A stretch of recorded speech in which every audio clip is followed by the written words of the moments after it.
జరిగింది. కనీసం అది చూసిన తర్వాతనన్నా ఒక రివ్యూ చేసుకుంటారేమో.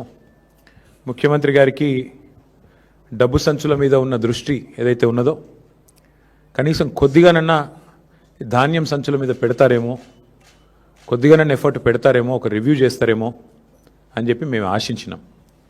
కానీ నిన్న ముఖ్యమంత్రి గారికి ఆయన మాటలు వింటే నిన్న ప్రెస్ కాన్ఫరెన్స్లో నిజంగా చాలా చాలా ఆశ్చర్యం అనిపించింది, కొంత బాధ కూడా కలిగింది.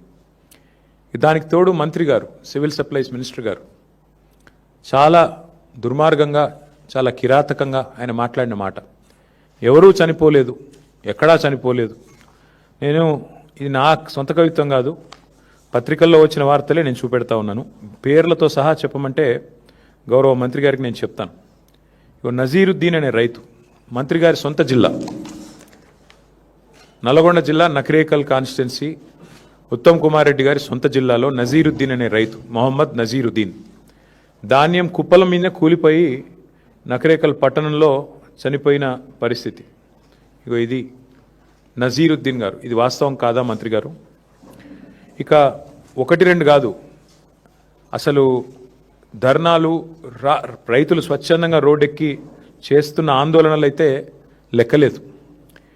ధర్నాలు రైతులే చేయట్లేదు, కాంగ్రెస్ కార్యకర్త, ఇది జనగామ జిల్లా ఏనేబావిలో కాంటా పెడతలేరని చెప్పి కాంగ్రెస్ కార్యకర్త పేరు కూడా నేను చెప్తాను మీకు. ఆయన పేరు పొన్నాల తిరుమలేష్. 200 బస్తాలు వండించిండు, కాంటా పెడతలేరు, జోక్తలేరు, ఇదేం దరిద్రం అని చెప్పి కాంగ్రెస్ కార్యకర్త తిరుమలేష్ గారు అర్ధనగ్నంగా నిరసన చెప్తున్న ఫోటో ఇది. అట్లాగే ఎక్కడో కాదు, నిన్నటికి నిన్న కొడంగల్ నియోజకవర్గం దౌలతాబాద్, ఆ ఊరి పేరు ఏదో ఉంది, నేను మర్చిపోయాను. మొత్తం రైతులందరూ గోక ఫసలాబాద్ అనే గ్రామంలో, మా పార్టీ వాళ్ళు ఎవరు లేరు అక్కడ, మొత్తం రైతులందరూ రోడ్డెక్కి ధాన్యం కొంటలేరని ముఖ్యమంత్రి సొంత నియోజకవర్గమైన కొడంగల్ దౌలతాబాద్ మండలం ఆ గ్రామంలో వారు చేసిన నిరసన ముఖ్యమంత్రి గారికి మరి రిపోర్ట్ ఇస్తున్నారో లేదో, ఆయన బుకాయించదలుచుకున్నాడో ఆయన ఇష్టం. ఇక మా పార్టీ నాయకులు మొత్తం కలిసి మంచిర్యాలలో చేసిన ధర్నా, ఒకటే రోజు 4 రైతులు మంచిర్యాల జిల్లాలో మరణిస్తే మా నాయకులు జీవన్ రెడ్డి గారు, మాజీ మంత్రివర్యులు, మాజీ ఎమ్మెల్యే దివాకర్ రావు గారు మంచిర్యాలలో రైతులతో సహా ధర్నా చేసి 4 ప్రభుత్వం ఆదుకోవాలని చెప్పి ఆ ఈదురుగాలులకు అక్కడే మరి సంఘటన జరిగితే వెంటనే మా నాయకులు స్పందించిన పరిస్థితి. ఒకటిగా చెప్తూ పోతే ఎన్నున్నాయంటే ఇట్లా మీరు చూడండి, ఇదిగోండి ఎక్కడెక్కడ ఏ జిల్లాలో జరిగినాయి కూడా మీకు చూపెడతాను నేను. చూడు, ఇది ఈనాడు పత్రిక. సరే, మళ్ళా నమస్తే తెలంగాణ చూపెడితే అది మీ పత్రిక అంటాడు, అదో బాధ. ఇది ఈనాడు పత్రిక. ఈనాడు పత్రికలో వచ్చింది, కొనుగోలు కేంద్రంలో ఆగిన రైతు గుండె. ఇది నెక్కొండ మండలం, వరంగల్ జిల్లా. మృతుడి పేరు వెంకటేశ్వర్లు, రైతు గారి పేరు. ఇది వెంకటేశ్వర్లు గారు. ఒకరిద్దరు కాదండి, నాకు ఇంకా చాలా పేపర్లు ఉన్నాయి. పురుగు మందు తాగి కొల్చారం, మెదక్ జిల్లా, శ్రావణ్ కుమార్ అనే రైతు, కొంటలేరని చెప్పి పురుగు మందు తాగి నిరసన చెప్పి చివరికి చచ్చిపోయిన పరిస్థితి.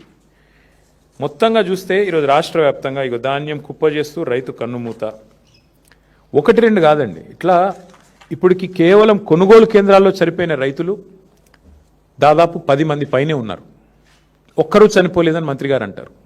ఇంతకంటే సిగ్గుచేటు, ఇంతకంటే అవాస్తవాలు మాట్లాడడం ప్రభుత్వంలో ఉన్న వాళ్ళకి మంచిదా? దయచేసి వారు ఆలోచించుకోవాలి. ఇవాళ 45 డిగ్రీల వేడిలో 45 రోజుల నుంచి రైతులు పడిగాపులు పడుతున్నారు. నేను తిరిగిన స్వయంగా సంగారెడ్డి జిల్లా పోయినా, సదాశివపేటకి, వరంగల్ జిల్లా పోయినాను, వరంగల్లో 3 జిల్లాలు పోయాను, జనగామ పోయినాను, వరంగల్ పోయినాను, ములుగు పోయినాను, తర్వాత మా సిరిసిల్ల జిల్లా పోయినాను.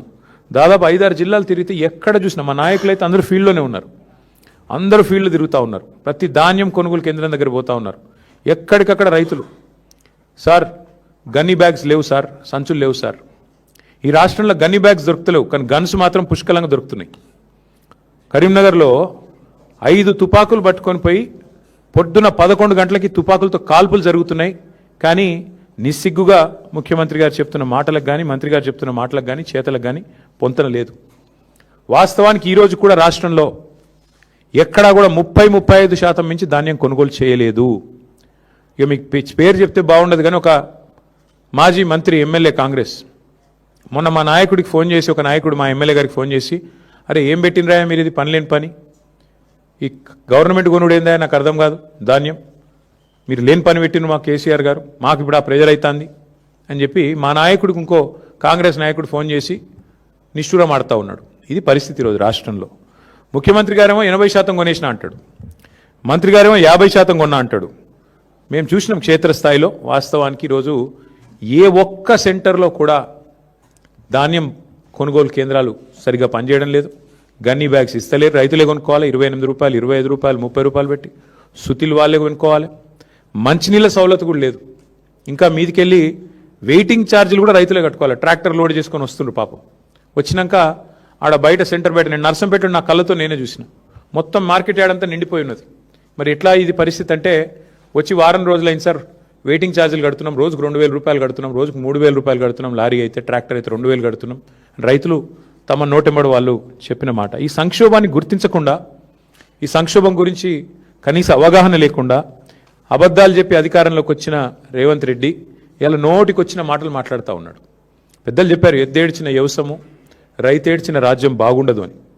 10 ఏళ్ళు దేశానికి అన్నపూర్ణగా వెలసిల్లిన తెలంగాణ ఇవాళ తల్లడిల్లుతున్నది.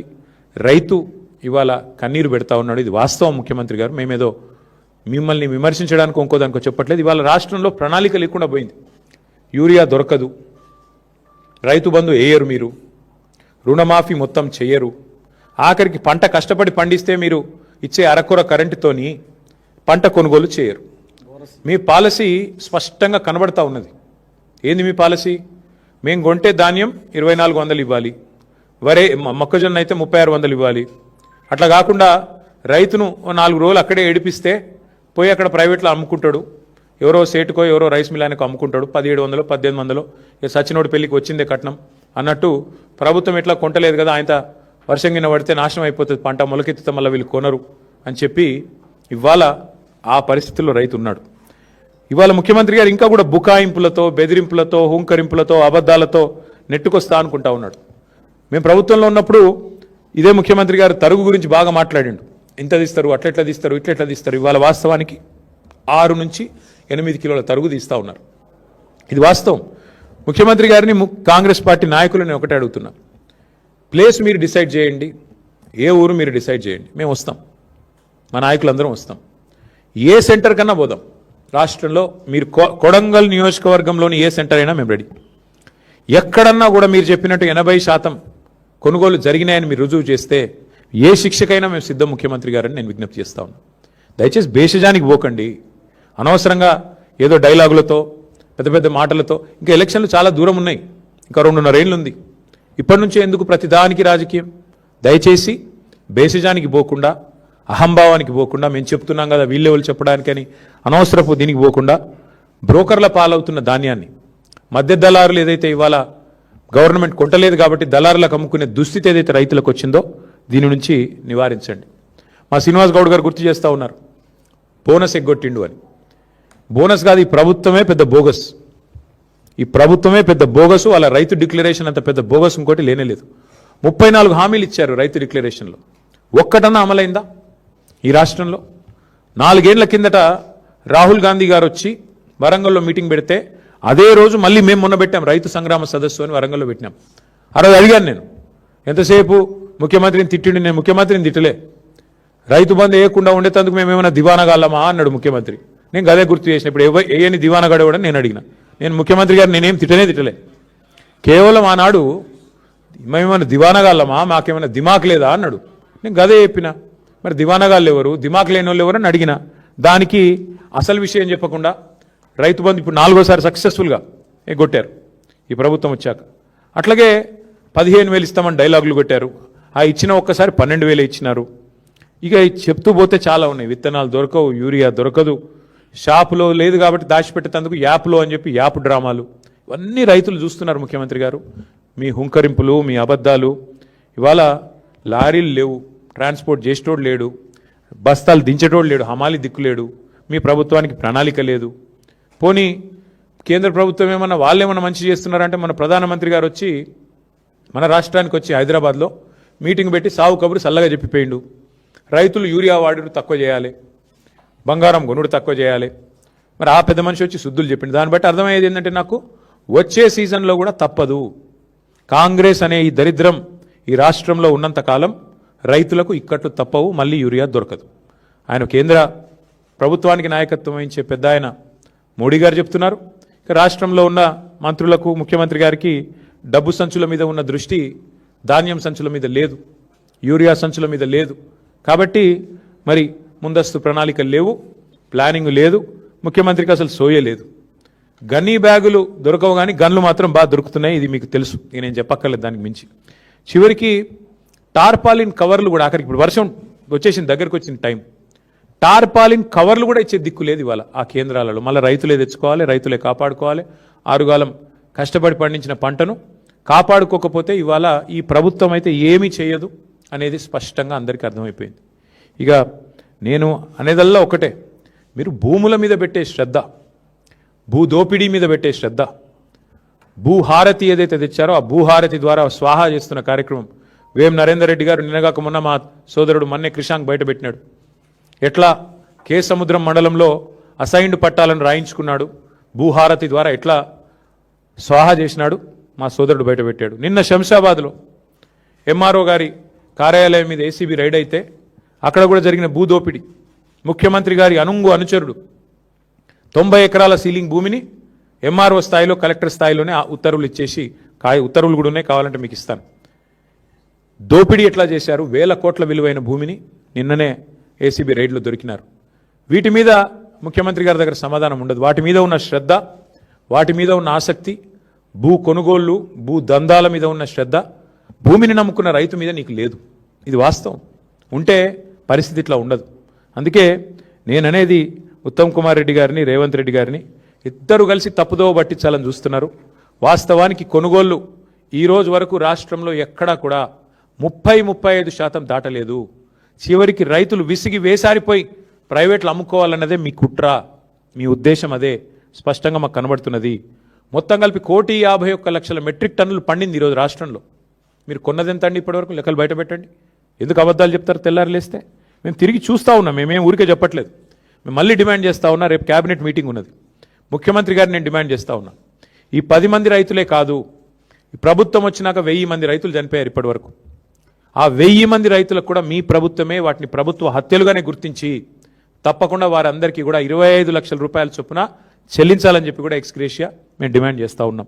అట్లాగే ఇవాళ ఇంకా విచిత్రమైన ఒక వ్యవస్థ, మా ప్రభుత్వం పోయి 2.5 ఏళ్ళు అయింది. ముఖ్యమంత్రి గారు నోరు తెరిస్తే మా మీద ఏడుపులే, ఇంకా కూడా నోరు తెరిస్తే కేసీఆర్ గారి మీద, మా పార్టీ మీద ఏడుపులు తప్ప మరి ఇవాళ ఎక్కడా కూడా ఒక్క మాట కూడా వేరే వినబడడం లేదు. ముఖ్యమంత్రి గారిని, మంత్రులు నేను డిమాండ్ చేస్తూ ఉన్న ప్రధాన ప్రతిపక్షం తరఫున, రేపటి క్యాబినెట్ సమావేశంలో మీరు దయచేసి హయ్యెస్ట్ ప్రయారిటీ ఐటమ్గా ఈ కొనుగోలు అంశం, రైతుల ధాన్యం కొనుగోలు, ఆంక్షలు లేకుండా ధాన్యం కొనుగోలు చేయాలి. మొలకెత్తిన, రంగు మారిన ఇవన్నీ కూడా మీ వ్యవస్థ వైఫల్యం వల్ల నెల నుంచి 45 రోజులుగా ఇవాళ పడిగాపులు కాస్తూ ఉన్నారు రైతులు. మార్కెట్ యార్డ్లలో, ఐకేపీ సెంటర్లలో, సింగిల్ విండోల సెంటర్లలో 8,500 కొనుగోలు కేంద్రాల దగ్గర పడిగాపులు కాస్తున్న రైతుల తరపున, లక్షలాది మంది రైతుల తరపున అడుగుతా ఉన్నాం, రేపటి క్యాబినెట్ మీటింగ్లో ఇదే ఎజెండాగా పెట్టండి, సింగిల్ పాయింట్ ఎజెండాగా నడపండి. ఎన్ని కొనుగోలు చేసినారు, ఎన్ని చేస్తున్నారు, అవసరమైతే ఒక శ్వేతపత్రం అధికారికంగా, ఏదో కాకి లెక్కలు కాదు, శ్వేతపత్రం విడుదల చేయండి. ఏ సెంటర్లు ఎంత కొన్నాం, ఎంతమందికి పైసలు వేసినాం, మొక్కలు ఎంత కొన్నారు, వడ్లు ఎన్ని కొన్నారు, జొన్నలు ఎన్ని కొన్నారు, శనగలు ఎన్ని కొన్నారు, ఈ మొత్తం ఏ పంట ఎంత కొన్నది ప్రభుత్వం ఒక శ్వేతపత్రం విడుదల చేయాలని చెప్పి మేము డిమాండ్ చేస్తూ ఉన్నాం. మీరు కనుక ఒకవేళ స్పందించకపోతే డెఫినెట్గా మా పార్టీ ఇప్పటిదాకా కూడా చాలా ఓపికగా ఉన్నాం. మా నాయకుడు కేసీఆర్ గారు సంయమనం పాటించండి, మరి తొందరపడొద్దు, ప్రభుత్వానికి టైం ఇవ్వాలి అంటే మేము నిజంగానే సంయమనంగా ఉన్నాం. కానీ రైతుల తరపున కింద మీ వైఖరి ఇట్లాగే కొనసాగితే తప్పకుండా ఒక కార్యాచరణ కూడా ప్రకటించి మరి క్షేత్రస్థాయిలో ప్రభుత్వాన్ని ఎక్కడికక్కడ ముప్పు తిప్పలు పెడతామని చెప్పి కూడా రైతుల తరపున మరి హెచ్చరిస్తూ, రేపు క్యాబినెట్ మీటింగ్లో ఖచ్చితంగా ఒకటే ఎజెండా ఉండాలి, ఆ ఎజెండా ఖచ్చితంగా రైతులే కావాలని చెప్పి మళ్ళొక్కసారి డిమాండ్ చేస్తూ, రైతు కేంద్రంగానే రేపు క్యాబినెట్ జరగాలి. శ్వేతపత్రం విడుదల చేయండి, ఇప్పటిదాకా ఎంత కొన్నారు, ఇంకెంత ఉంది, ఎంత డబ్బులు కట్టారు, ఎంత పేమెంట్ చేసినారు, రైతు బంధు ఎంత విడుదలైంది ఇప్పటిదాకా, అన్ని విషయాలు రేపు ప్రభుత్వం విడుదల చేయాలి.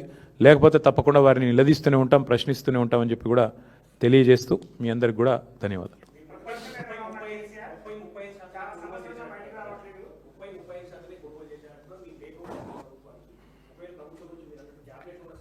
చూద్దాం రేపు క్యాబినెట్లో ఒకవేళ స్పందన రాకపోతే మా పార్టీ ఎట్లాగో యాక్టివ్గానే ఉంది. ఫీల్డ్లో ఇప్పటికే మా నాయకులందరూ పర్యటన చేస్తామని ఉన్నారు. మా మాజీ ఎమ్మెల్యేలు కానీ, మా నియోజకవర్గాల ఇన్ఛార్జీలు కానీ, జిల్లా పార్టీ అధ్యక్షులు కానీ ఎక్కడి వాళ్ళు అక్కడ ధర్నాల్లో పాల్గొంటున్నారు, ఎక్కడి వారు అక్కడ కొనుగోలు కేంద్రాలు తిరుగుతున్నారు. ఒకవేళ ప్రభుత్వం కనుక స్పందించకపోతే రైతుల తరపున విస్తృతమైన కార్యక్రమాలకు శ్రీకారం చుడతాం. రేపు ప్రభుత్వ స్పందన చూసి మా కార్యాచరణ ప్రకటిస్తాం.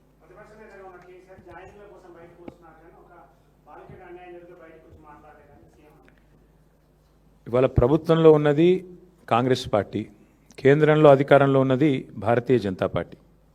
ఈ అంశం మీద మీరు ఒక్కటి దయచేసి, మేము మీడియాను కూడా ఈ విషయంలో మీరు ఏమనుకున్నా సరే, మీరు కూడా కళ్ళు చెవులు ముక్కు అన్నీ మూసుకున్నారు 4 రోజులు.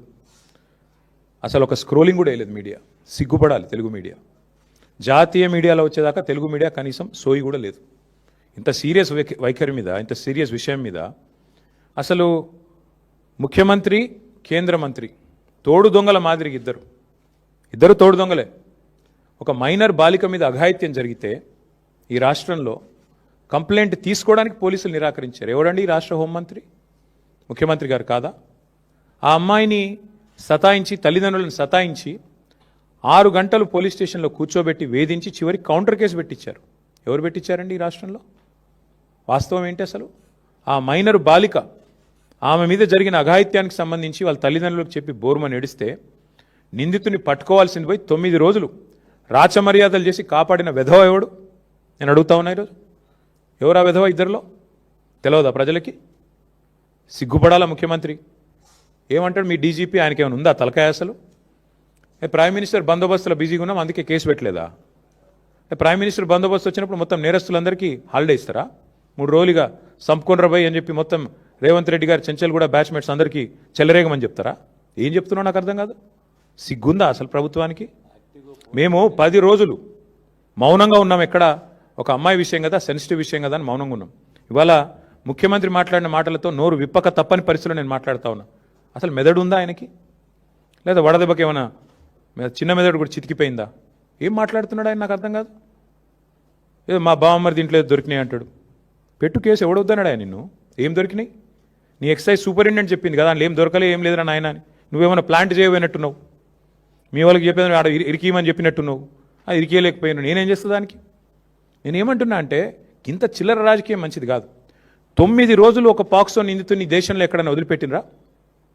ఎందుకు నీకు అంత అండర్స్టాండింగ్ ఏంది మీ ఇద్దరికి? నీకు ఎందుకు భయం? ఒక నిందితుడిగా చూడాలా? వారు ఎవరైతేందా ఎందుకు కాపాడినామని అడుగుతున్నా ముఖ్యమంత్రిని. చివరికి ఏం జరిగిందండి వాస్తవం? కేసు రిజిస్టర్ చేయడానికి భయం, మీడియాలో రాయడానికి భయం. ఎవడు చేస్తున్నాడు ఈ మేనేజ్మెంట్ అంతా? నువ్వు, నీ ఫ్రెండ్ కాదా? నీ ఫ్రెండ్ ఆర్ఎస్ బ్రదర్స్ కాదా ఇద్దరు మీరు? ఇది వాస్తవం కాదా? మీడియాకు ఫోన్లు చేసి బతిమలాడింది వాస్తవం కాదా? రాయకండి దండం పెడతా అని మీడియా రాయని మాట కూడా వాస్తవం కాదా? ఇవన్నీ కాదండి.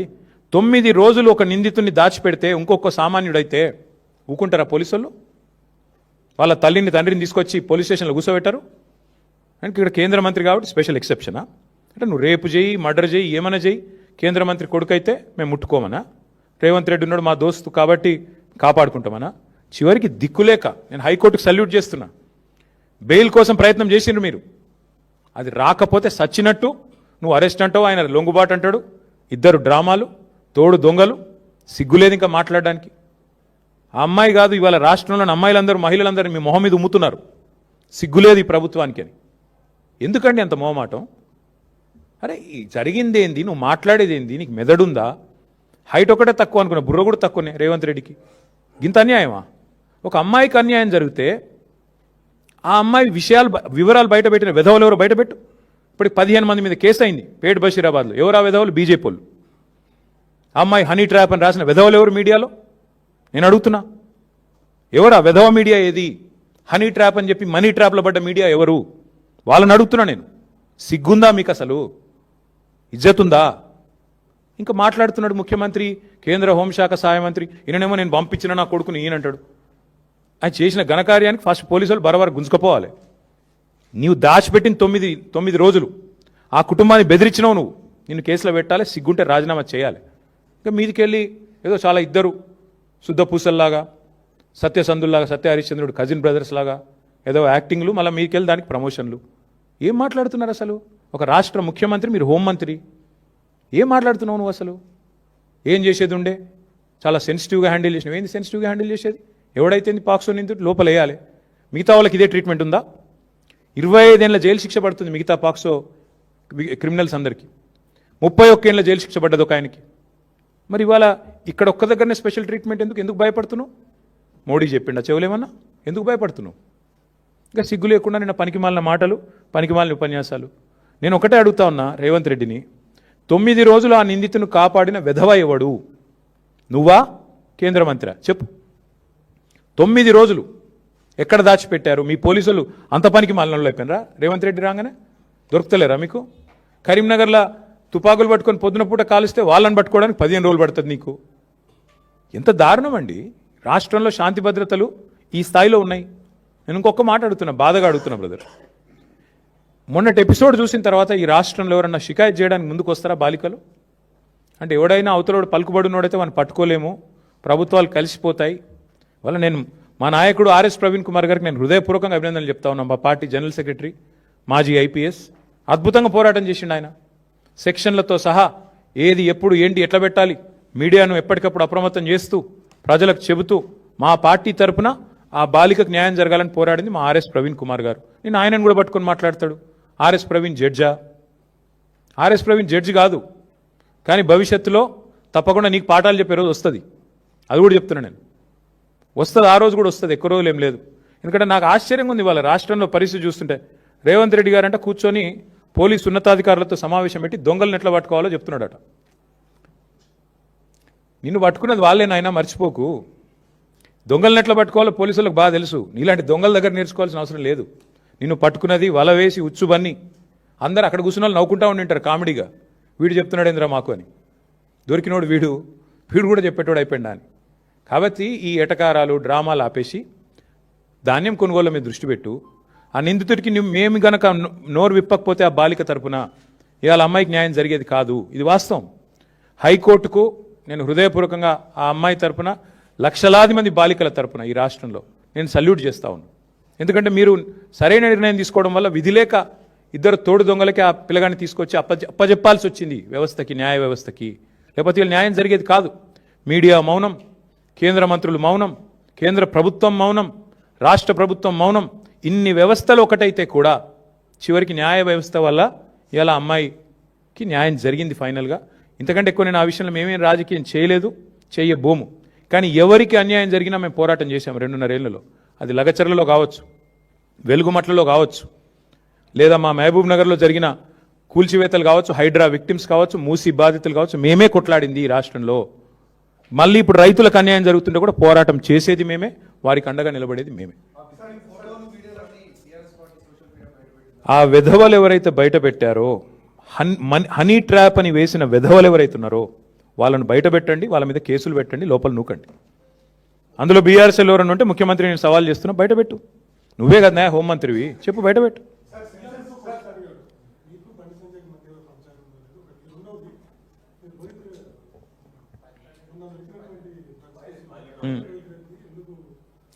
బ్రదర్, నేను ఒక మాట, నేను ఈ పనికిమాలిన డైలాగులు ముఖ్యమంత్రి గారికి ఎప్పుడు కొడతానే ఉంటాడు. పాపం ఆయనకి ఏందో కానీ ఇంకా ముఖ్యమంత్రి అన్న ఫీలింగ్ రాలే ఇంకా ఆయనకి. ఇంకా కూడా ఏదో ప్రతిపక్షంలో ఉన్నట్టు మా మీద దుమ్మెత్తిపోయడం అలవాటుగా ఉంది.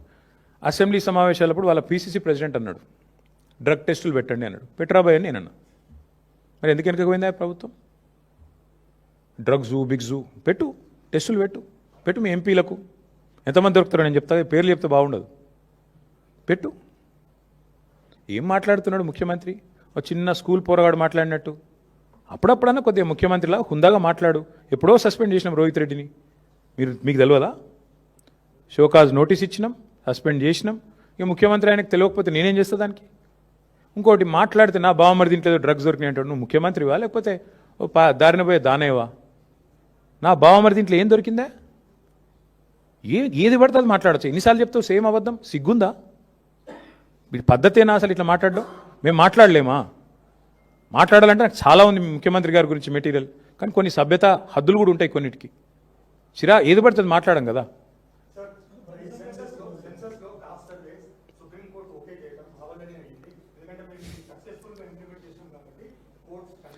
ఒక్క సోదరుడు ఈ రాష్ట్రంలో కులగణన బాగా జరిగిందని ఏ ఒక్క మనిషినైనా చెప్పమనండి బ్రదర్. ఆఖరికి సర్వే చేసిన వాళ్ళు ఎవరైతే సర్వే చేసిన పిల్లలు వాళ్ళనన్నా చెప్పమనండి. ఎందుకంటే రేర్ మోడల్ అని చెప్పుకున్నాడు, ఏదో రేర్ మోడల్ అని చెప్పిండ్రు. తర్వాత ఏమైంది, 160 కోట్లు ఖర్చు పెట్టిండ్రు. చివరికి ఏం జరిగింది, 51% ఉన్న బీసీలను 46% తగ్గించిండ్రు. ఇదే రేర్ మోడల్. బీసీల గొంతు కోసి లేనోళ్ళని ఉన్నట్టు చూపెట్టి ఉన్నోళ్ళని లేనట్టు. నేను అందుకే అంటున్నా, నీ మోడల్ అంత గొప్ప మోడల్ అయితే ఇవాళ ఎవడెందుకు ఆమోదిస్తలేడు రాష్ట్రంలో? నీ మోడల్ వల్లే కదా చివరికి నువ్వు చెప్పిన 42% రిజర్వేషన్ ఫెయిల్ అయింది, నువ్వు చెప్పిన సామాజిక న్యాయం విఫలమైంది. చివరికి పంచాయతీ ఎన్నికల్లో 24% ఉన్న రిజర్వేషన్ 17.5% తగ్గింది నీ మోడల్ వల్ల. కాబట్టి ఈ అటర్ ఫ్లాప్ మోడల్ కనుక దేశానికి ఆదర్శం అయితే ఇక మరి దేశాన్ని దేవుడే కాపాడాలి.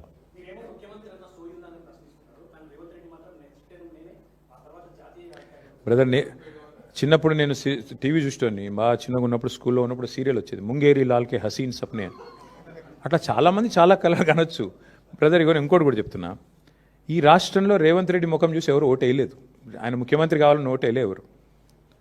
అది అడ్డిమారి గుడ్డి దెబ్బ అంటారు చూడు. పేమెంట్ కోటాలో, మేనేజ్మెంట్ కోటాలో ఆయన తెచ్చుకున్న సీట్ అది. ఢిల్లీకి పైసలు కొట్టిండు రాహుల్ గాంధీకి, అందరు తెలుసు. సీక్రెట్ ఏమైనా ఆయనే చెప్పిండు కదా, గాంధీ కుటుంబానికి కావాలంటే 1000 కోట్లు పంపిస్తా అని. ఆ కోటాలో పైసలు ఇచ్చి తెచ్చుకున్నాడు. ఇక దానికి ఆయన నేనేందో చాలా శక్తివంతుని అనుకుంటే మరి మహబూబ్ నగర్ పార్లమెంట్ ఎందుకు గెలిపిలేకపోయినవాను? నువ్వు ఎంపీగా ఉన్నప్పుడు చాలా గొప్పడవు కదా, ప్రజానాయకుడు కదా. ఎంపీగా ఉన్నప్పుడు నీ ఎంపీ పరిధిలో ఒక ఎమ్మెల్యే గెలిచిండా? ఎంపీగా ఉన్నప్పుడు మల్కాజ్గిరి ఒక కార్పొరేషన్లో ఒక మున్సిపాలిటీ గెలిచినవా? ఎంపీగా ఉన్నప్పుడు ఒక కార్పొరేటర్ గెలిపించినవా కనీసం? చాలా గొప్ప ప్రజానాయకుడు, 34 దాకుంటా 94 దాకుంటా ఉండు. నిన్ను ఎవరొద్దన్నారు?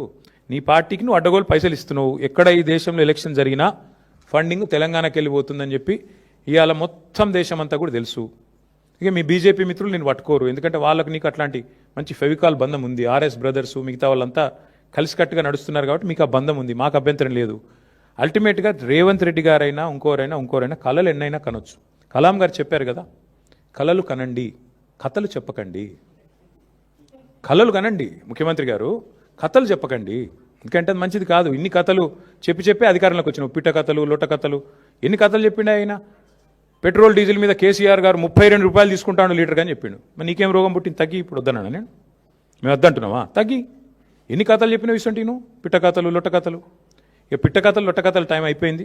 నిజంగానే ముఖ్యమంత్రి గారు 2034 దాకా ఉంటా అనే ధైర్యం ఉంటే మరి రద్దు చేసి పోదాం అసెంబ్లీ.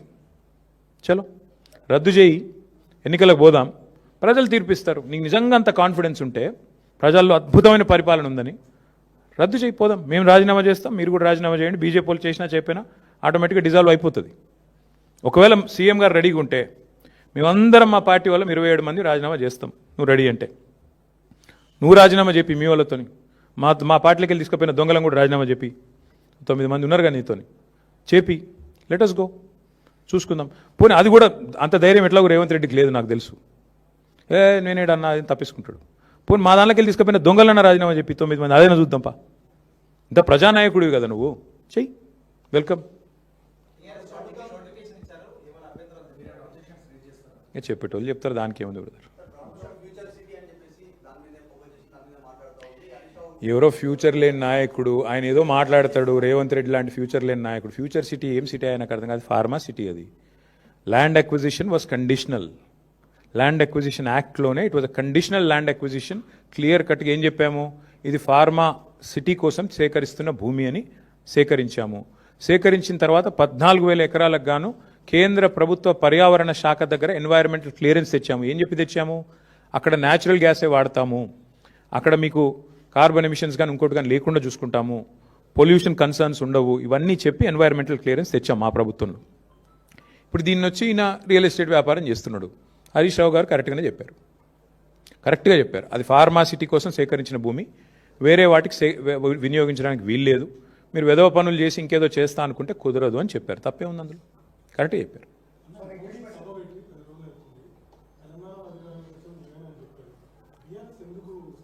ఏం చెప్పారు ఆయన? ఏం చెప్పలేదు కదా పాపం.